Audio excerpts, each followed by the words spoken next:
کہ یہی دعوت و تبلیغ کا کام کرنے والے قرآن و حدیث کی طرف نہیں بلا رہے، اور دعوت بھی قرآن و حدیث کی طرف نہیں دے رہے، نہ قرآن و حدیث کی طرف دعوت ہے اور نہ قرآن و حدیث کے مطابق دعوت ہے۔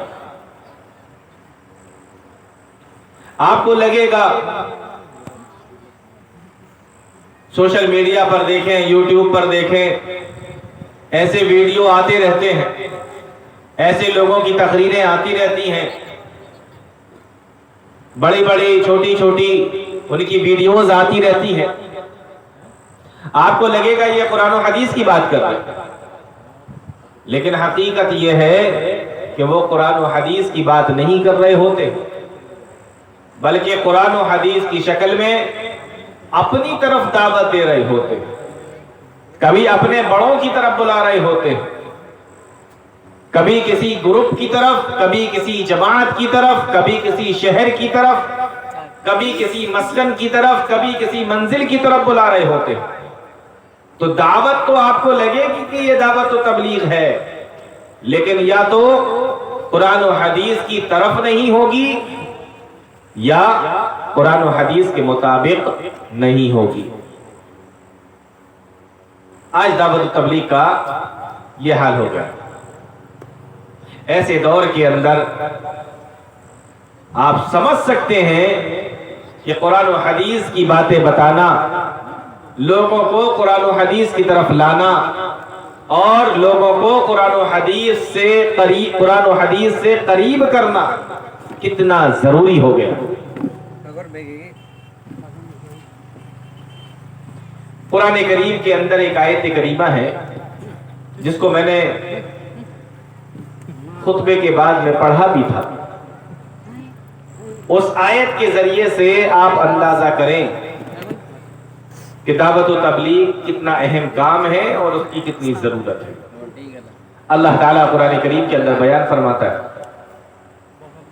وَمَنْ أَحْسَنُ قَوْلًا مِّمَّنْ دَعَا إِلَى اللَّهِ وَعَمِلَ صَالِحًا وَقَالَ إِنَّنِي مِنَ الْمُسْلِمِينَ۔ ایک بات بتاتا ہوں اس آیت کا ترجمہ کرنے سے پہلے۔ اللہ تعالیٰ نے ہمیں زبان دی، بولنے کی طاقت، ہم اس زبان کے ذریعے سے بولتے ہیں اور جو بھی بات کرنا ہوتی ہے ہم کرتے ہیں، لیکن کیا آپ کو معلوم ہے انسان اپنی زندگی کے اندر جتنی بھی باتیں کرتا ہے، جتنی بھی باتیں بولتا ہے، کسی سے باتیں کرتا ہے، اپنی پوری زندگی کے اندر اگر آپ کسی دوسرے سے سب سے اچھی بات کچھ کہہ سکتے ہیں یا کر سکتے ہیں تو وہ کون سی بات ہے؟ وہ بات ہے دعوت و تبلیغ کی بات۔ انسان کو آپ اللہ تعالیٰ کی کوئی بات بتائیں، پیارے نبی صلی اللہ علیہ وسلم کی کوئی بات بتائیں، قرآن و حدیث کی طرف بلائیں، یہ آپ کی زندگی کی سب سے اچھی بات ہے۔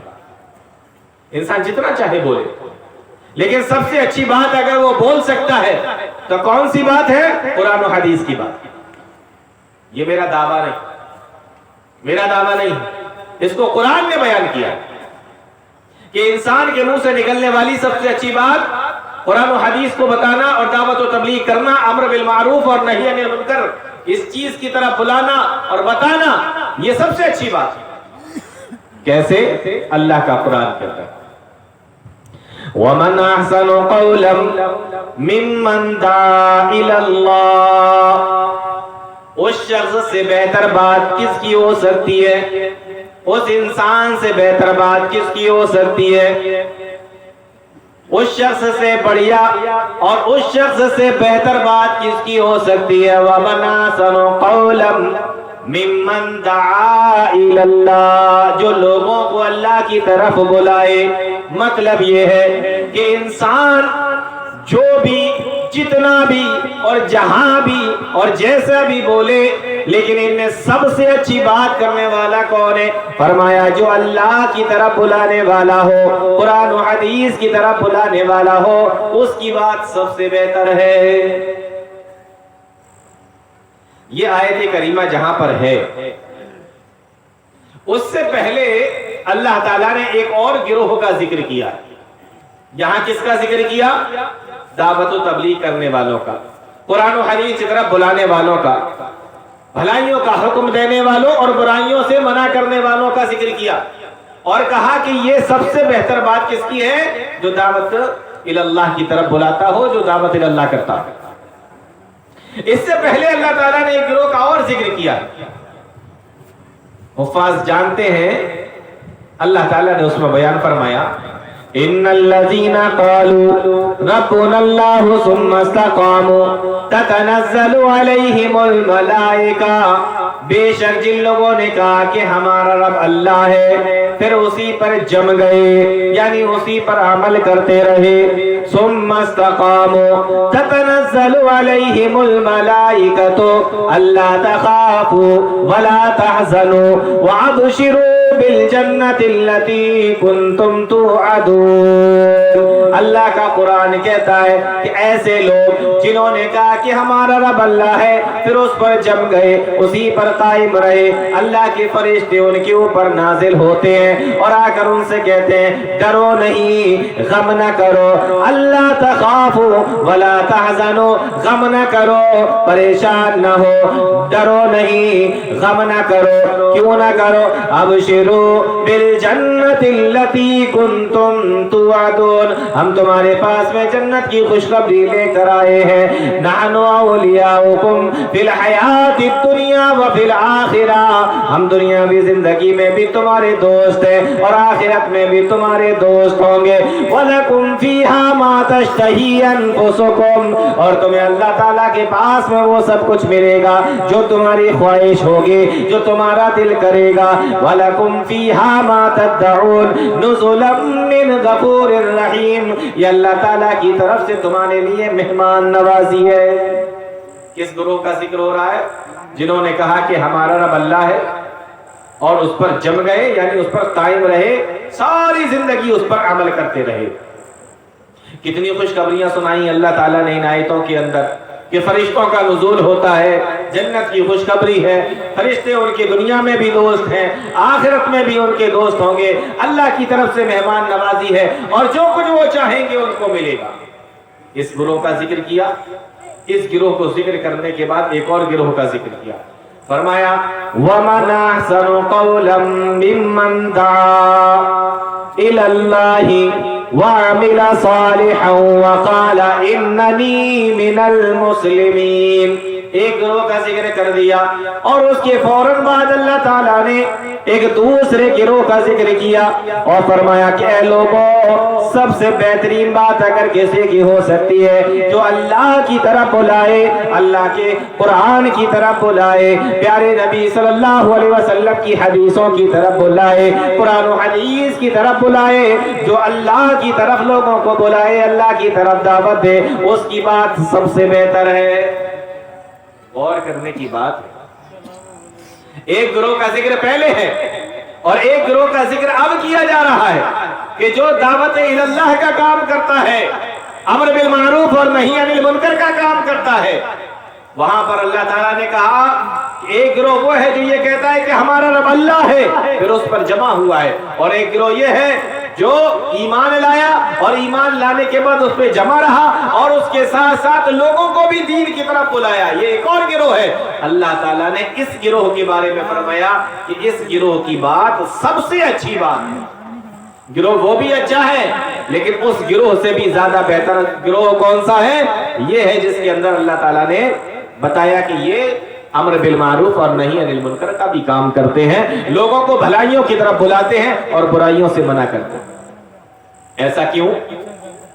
ایسا اس لیے کہ ایک آدمی ایمان لایا اور زندگی بھر قرآن و حدیث کے اوپر عمل کرتا رہا، ایک آدمی ایمان لایا زندگی بھر قرآن و حدیث پر عمل بھی کرتا رہا اور ساتھ ہی ساتھ لوگوں کو قرآن حدیث کی طرف بلاتا بھی رہا، تو یہ جو آدمی ہے جو یہ بلا رہا ہے یہ صرف اپنا ہی فائدہ نہیں دیکھ رہا ہے بلکہ ساتھ ہی ساتھ دوسرے کا فائدہ بھی سوچ رہا ہے۔ یہ صرف اپنے آپ کو ہی جنت میں نہیں لے جانا چاہتا ہے بلکہ دوسروں کو بھی جنت میں لے جانا چاہتا ہے، اور یہ شخص صرف جہنم سے نہیں بچنا چاہتا بلکہ دوسروں کو بھی جہنم سے بچانا چاہتا ہے۔ تو پہلا والا گروہ صرف اپنا فائدہ دیکھ رہا ہے، دوسرا والا گروہ اپنے فائدے کے ساتھ دوسرے کا بھی فائدہ دیکھ رہا ہے۔ اللہ تعالیٰ نے کہا کہ یہ گروہ سارے گروہ سے، ساری جماعتوں سے بہتر ہے۔ وَمَنْ أَحْسَنُ قَوْلًا مِّمَّنْ دَعَا إِلَى اللَّهِ، جو لوگوں کو اللہ کی طرف بلاتا ہے، سب سے بہترین گروہ۔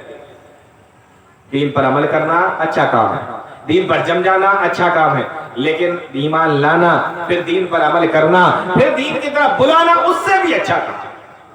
یہی کام تو کیا کرتے تھے جتنے انبیاء، جتنے رسول اللہ تعالیٰ نے اس دنیا کے اندر بھیجے، سب کا یہی کام تھا۔ اور اللہ کا قرآن کیا کہتا ہے؟ وَمَنْ أَحْسَنُ قَوْلًا مِّمَّنْ دَعَا إِلَى اللَّهِ، کام کیا کرنا ہے؟ بلانا کس طرف ہے؟ اللہ کی طرف بلانا ہے۔ اللہ کی طرف بلانے کا مطلب قرآن و حدیث کی طرف بلانا ہے۔ جس طرف اللہ تعالیٰ نے دعوت دی ہے، جس طرف پیارے رسول صلی اللہ علیہ وسلم نے دعوت دی ہے، جس کی طرف اللہ اور اس کے رسول نے بتایا ہے، وہی چیزوں کی طرف آپ کو بلانا ہے۔ دعا الی اللہ، اللہ کی طرف بلانا ہے، کسی جماعت کی طرف نہیں، کسی گروہ کی طرف نہیں، کسی شخص کی طرف نہیں، کسی شخصیت کی طرف نہیں، نہ پھلانے کی طرف، نہ اس کی طرف، نہ اس کی طرف کہ اس کی طرف آ جاؤ تو یہ ہو جائے گا، اس کی طرف آ جاؤ تو یہ ہو جائے گا، ہماری جماعت میں شامل ہو جاؤ تو ایسا ہو جائے گا، کسی کی طرف نہیں، صرف اللہ اور اس کے رسول کی طرف، قرآن اور حدیث کی طرف۔ تو دعوت کس کی دینا ہے؟ قرآن و حدیث کی دینا ہے۔ اچھا، بہت سارے لوگوں کو دیکھا ہوگا آپ نے جو قرآن و حدیث کی دعوت دیتے گھومتے ہیں، لیکن قرآن و حدیث کی دعوت دینے میں بھی سب سے پہلے کیا بلانا ہے؟ قرآن کے اندر تو بہت ساری چیزیں ہیں، حدیثوں کے اندر تو بہت ساری چیزیں ہیں، ٹھیک ہے قرآن و حدیث کی طرف بلانا ہے، اللہ اور اس کے رسول کی طرف بلانا ہے، لیکن قرآن و حدیث کی طرف بھی بلانے کا جب نمبر آئے، موقع آئے، تو ان میں سب سے پہلے کس چیز کی طرف بلانا ہے؟ وہ بھی اتنے چھوٹے سے جملے نے قرآن کریم کے اس آیت کے چھوٹے سے ٹکڑے نے ہمیں بتا دیا، دعا الی اللہ، اللہ کی طرف بلانا ہے۔ آپ کہیں گے کہ قرآن و حدیث کی طرف بلانا یا اللہ کی طرف ہی تو بلانا ہے، لیکن دعا الی اللہ میں اس بات کی طرف بھی اشارہ موجود ہے، علماء بیٹھے ہیں اس بات کو اچھے طریقے سے جانتے ہیں کہ دعا الی اللہ میں اس بات کی طرف بھی اشارہ ہے کہ سب سے پہلے جب بلانا پڑے تو توحید کی طرف بلانا ہے، اللہ تعالیٰ کی توحید کی طرف بلانا ہے۔ دعا الی اللہ میں ایک تو یہ ہے کہ قرآن و حدیث کی طرف بلانا ہے، پھر اس میں یہ بھی اشارہ موجود ہے کہ توحید کی طرف بلانا ہے، اللہ کی توحید کی طرف۔ بہت سارے لوگوں کو دیکھا گیا کہ توحید سے انہیں کوئی مطلب نہیں ہوتا، نماز پڑھیے، نماز کی طرف بلائیں گے، نماز کا نمبر بعد میں ہے، توحید کا نمبر پہلے ہے۔ اگر کسی انسان کا عقیدہ صحیح نہ ہو، اگر اس کی توحید درست نہ ہو، اگر وہ اللہ رب العالمین کے اوپر اس کا یقین، اس کا ایمان، اس کا اعتقاد اور اس کا پختہ یقین نہ ہو، توحید نہ ہو، شرک کرتا ہو، تو اس کے اعمال کا کوئی مطلب نہیں ہے، اس کے اعمال رد کر دیے جائیں گے۔ اس لیے دعوت الی اللہ کرو، قرآن و حدیث کی طرف بلاؤ، لیکن قرآن و حدیث کے اندر بھی سب سے پہلے توحید کی طرف بلاؤ۔ کہاں سے پتہ چلا؟ صرف ایک چھوٹے سے جملے سے، دعا الی اللہ، اللہ کی طرف بلاؤ، مطلب قرآن و حدیث کی طرف بلاؤ، اور قرآن و حدیث میں بھی سب سے پہلے اللہ کی توحید کی طرف بلاؤ۔ اب سوال یہ ہے کہ اللہ کی توحید تو تین طریقے کی ہے، اس کی تین قسمیں ہیں توحید کی، توحید الوہیت، توحید ربوبیت، توحید اسماء و صفات۔ ان تینوں میں سب سے پہلے کس کی طرف بلانا ہے؟ اتنی چیز تو ہماری سمجھ میں آ گئی کہ دعا الی اللہ کا مطلب ہوتا ہے قرآن و حدیث کی طرف بلانا، پھر دعا الی اللہ کہہ کر اشارہ یہ بھی دے دیا گیا کہ اللہ کی طرف یعنی اللہ کی توحید کی طرف بلانا، پھر یہ بھی تو پتہ چلے کہ ایک توحید کی تین قسمیں ہیں، اور ان تین قسموں میں سب سے پہلے کون سی قسم ہے، کس کی طرف بلانا ہے؟ تو ان تین قسموں میں سب سے پہلے توحید الوہیت کی طرف بلانا ہے. یہ بھی کہاں ہے؟ یہ بھی دعا الی اللہ کے اندر ہی موجود ہے. یہ اشارہ بھی اسی کے اندر موجود ہے کہ توحید الوہیت کی طرف بلانا ہے. تو دیکھیں اللہ تعالیٰ کا قرآن، اللہ تعالیٰ کا کلام دیکھیں کتنی فصاحتوں والا، کتنی بلاغتوں والا اس ایک چھوٹے سے جملے کے اندر کہ دعا الی اللہ، اللہ کی طرف بلاؤ. یہ اشارہ بھی ہے کہ قرآن و حدیث کی طرف بلاؤ. یہ اشارہ بھی ہے کہ قرآن و حدیث میں توحید کی طرف بلاؤ پہلے. اور یہ بھی اشارہ موجود ہے کہ توحید کی 3 قسموں میں سب سے پہلے توحید الوہیت کی طرف بلاؤ. توحید ربوبیت تو مکہ کے لوگ بھی مانتے تھے. توحید الوہیت سے ہی تو جھگڑا تھا ان کو. توحید ربوبیت تو وہ بھی مانتے تھے. ان کا جھگڑا تو سارا توحید الوہیت پر تھا. اور پیارے نبی اگر چاہتے تو ان کو بھی توحید ربوبیت ہی سمجھاتے رہتے، توحید الوہیت ان کو نہیں بتاتے. ان کے اندر شرک تھا، توحید الوہیت ہی تو نہیں مانتے تھے. ایک اللہ کے سامنے ہی تو سر نہیں جھکاتے تھے، وہ غیر اللہ کے سامنے بھی سر جھکاتے تھے. ہاں زمین آسمان کا بنانے والا کون ہے ان سے پوچھو تو کہتے تھے کہ اللہ تعالیٰ. توحید ربوبیت مانتے تھے، توحید الوہیت نہیں مانتے. پیارے نبی صلی اللہ علیہ وسلم نے لوگوں کو اللہ کی طرف بلایا، توحید کی طرف بلایا اور توحید الوہیت کی طرف بلایا. مکہ کے لوگ آپ کے دشمن ہو گئے. اگر آپ نے توحید الوہیت کی طرف نہ بلایا ہوتا تو شاید مکہ کے لوگ اتنا پریشان نہ کرتے، اتنی تکلیفیں نہ دیتے، اتنا نہ ستاتے. لیکن آپ نے توحید الوہیت کی طرف بلایا تو مکہ کے لوگ آپ کے دشمن ہو گئے. معلوم یہ ہوا کہ اگر لوگ دشمن ہوتے ہیں تو ہو جائیں، اگر لوگ پریشان کرتے ہیں تو کریں، اگر لوگ تکلیفیں پہنچاتے ہیں تو پہنچائیں. لیکن آپ کو سب سے پہلے اللہ تعالیٰ کی توحید کی طرف بلانا ہے، ایمان کی طرف بلانا ہے، عقیدے کی طرف بلانا ہے. اللہ تعالیٰ کی توحید کی جو 3 قسمیں، توحید ربوبیت، توحید الوہیت، توحید اسماء و صفات، ان تینوں قسموں کی طرف آپ کو بلانا ہے. اور سب سے زیادہ اگر کسی کو پریشانی ہوتی ہے تو توحید الوہیت سے ہوتی ہے. توحید الوہیت کا مسئلہ بڑا ہے بھائی. اب آپ کسی سے پوچھو تمہیں کس نے بنایا، کس نے پیدا کیا، وہ کہے گا اللہ تعالیٰ نے. موت کون لیتا ہے، کہے گا اللہ تعالیٰ. زندہ کون کرتا ہے، کہے گا اللہ تعالیٰ. توحید ربوبیت ہے، مانے گا. ہماری دعائیں کون سنتا ہے، اللہ تعالیٰ. ہماری دعائیں، ہماری تمام احوال کا جاننے والا کون ہے، اللہ تعالیٰ. لیکن جب سجدہ کرنے کی ضرورت پڑتی ہے تو غیر اللہ کے سامنے سجدہ کر رہا ہے. دعا مانگنے کی ضرورت پڑتی ہے، دوسروں سے دعائیں مانگ رہا ہے. حاجت روائی، مشکل کشائی دوسرے کے سامنے کھڑا ہوا ہے. توحید الوہیت کے اندر کمی آتی ہے تو انسان شرک کی طرف چلا جاتا ہے. پیارے نبی نے اسی پر محنت کی. دعوت اللہ، اس میں بھی توحید اور اس میں بھی توحید الوہیت. پیارے نبی صلی اللہ علیہ وسلم نے اس پر بہت محنت کی. مکہ کے اندر 13 سال آپ رہے اور 13 سال اسی پر محنت کرتے رہے. یہاں تک کہ حدیث کے اندر آیا اللہ کے نبی صلی اللہ علیہ وسلم نے ایک مرتبہ اپنے صحابی حضرت معاذ بن جبل رضی اللہ تعالیٰ عنہ کو یمن کی طرف بھیجا، معلم بنا کر بھیجا اور کہا کہ جاؤ معاذ تم یمن کی طرف اور وہاں پہ جا کے دعوت و تبلیغ کا کام کرنا.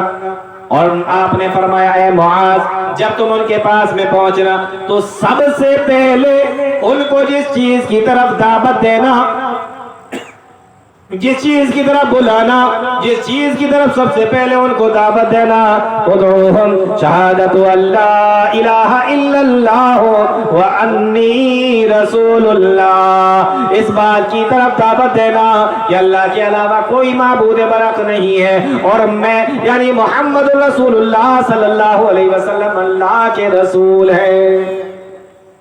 سب سے پہلے توحید کی طرف بلانا.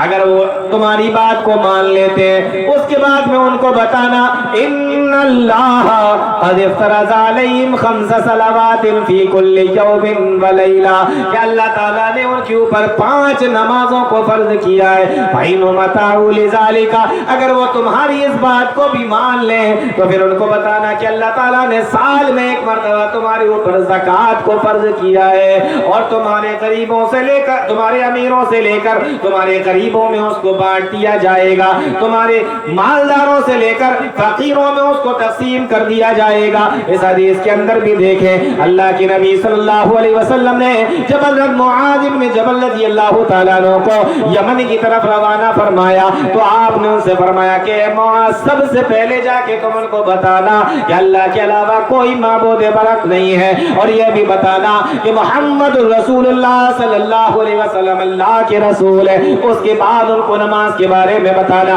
اس کے بعد تم ان کو زکوٰۃ کے بارے میں بتانا۔ یہ حدیث بھی ہمیں بتا رہی ہے کہ سب سے پہلے اگر ہمیں دعوت و تبلیغ کا کام کرنا ہے تو لوگوں کو اللہ تعالیٰ کی توحید بتانا پڑے گی، ان کو شرک سے دور کرنا پڑے گا، توحید پلانا پڑے گا۔ وَمَنْ أَحْسَنُ قَوْلًا مِمَّنْ دَعَا إِلَى اللَّهِ۔ یہ کیسے پتا چلا کہ کس چیز کی طرف بلانا ہے؟ توحید کی طرف بلانا ہے۔ دعا إِلَى اللَّهِ سے یہ پتا چلتا ہے۔ اچھا، اگر ہم بلائیں گے، دعوت و تبلیغ کا کام کریں گے، لوگوں کو بھلائیوں کا حکم دیں گے، برائیوں سے منع کریں گے، تو ہمیں اس کا فائدہ کیا ملے گا؟ اس کا فائدہ بھی اللہ کے نبی صلی اللہ علیہ وسلم نے ایک حدیث کے اندر بیان فرما دیا۔ دیکھو ایک چیز کو سمجھو، پہلے کے لوگ ان کی عمریں بہت زیادہ ہوا کرتی تھیں، بہت زیادہ جیا کرتے تھے، لمبی عمریں ہوا کرتی تھی ان کی، 200 سال 400 سال 500 سال 1000 سال تک زندہ رہتے تھے۔ تو جب 1000 سال تک زندہ رہتے تھے تو نیک عمل بھی کرتے تھے 1000 سال تک، تو نیکیاں بھی ان کی زیادہ، عمر زیادہ تو نیکیاں بھی زیادہ۔ اس امت کی عمر کم ہے، 60 سال 70 سال جو کہ اللہ کے نبی صلی اللہ علیہ وسلم نے بیان فرمائی ہے۔ اس امت کی عمر کم ہے، تو عمر کم ہے تو نیکیاں بھی کم ہوں گی۔ تو اللہ تعالیٰ نے ایک سسٹم دیا، اس کو بڑے غور سے سن لینا۔ پہلے لوگوں کی عمریں زیادہ تو نیکیاں زیادہ، اس امت کی عمر کم لیکن اس کی نیکیاں بڑھیں گی کیسے؟ عمر کم ہے تو نیکیاں بھی اتنی ہی کرے گا اپنی عمر کے حساب سے۔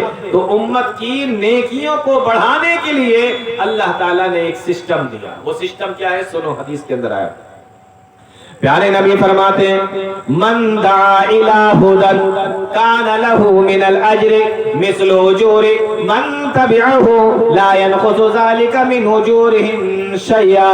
او لوگوں، تم میں سے جو شخص بھی ہدایت کی طرف کسی کو بلائے، اللہ اور اس کے رسول کی طرف بلائے، قرآن و حدیث کی طرف بلائے، اور وہ اس کی بات کو سن کر اس کی بات پر عمل کرنے لگے، قرآن و حدیث کی طرف آ جائے، نیک بن جائے، بے نمازی سے نمازی بن جائے، اگر جواری تھا تو اپنا جوا چھوڑ دے، شرابی تھا تو شراب چھوڑ دے، زناکار تھا تو زنا چھوڑ دے، سود کھانے والا تھا تو سود چھوڑ دے، اسی طریقے سے اگر وہ بے نمازی تھا تو نمازی بن جائے، بے روزے دار تھا روزے دار بن جائے، زکوٰۃ نہیں دیتا تھا زکوٰۃ دینے والا بن جائے، نماز نہیں پڑھتا تھا نماز پڑھنے والا بن جائے، قرآن نہیں پڑھتا تھا قرآن پڑھنے والا بن جائے۔ اللہ کے نبی فرماتے ہیں کہ جب جب وہ نماز پڑھے گا اس کو نماز پڑھنے کا ثواب ملے گا، لیکن اتنا ہی ثواب اللہ تعالیٰ تمہارے نام اعمال میں بھی لکھے گا، کیونکہ تمہارے بتانے سے اس نے نماز شروع کی ہے۔ جب جب وہ قرآن پڑھے گا تمہارے نام اعمال کے اندر بھی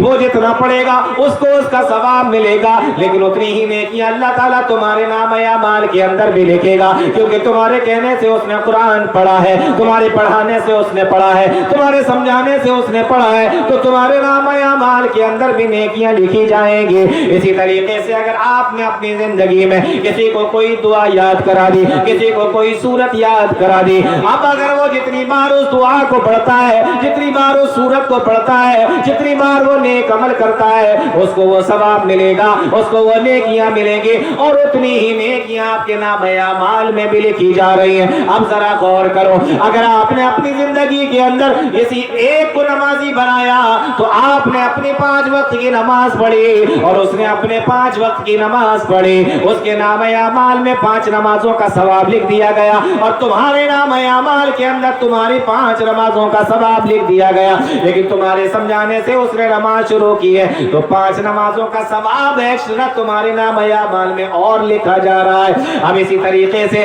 اگر آپ نے 50 کو سدھار دیا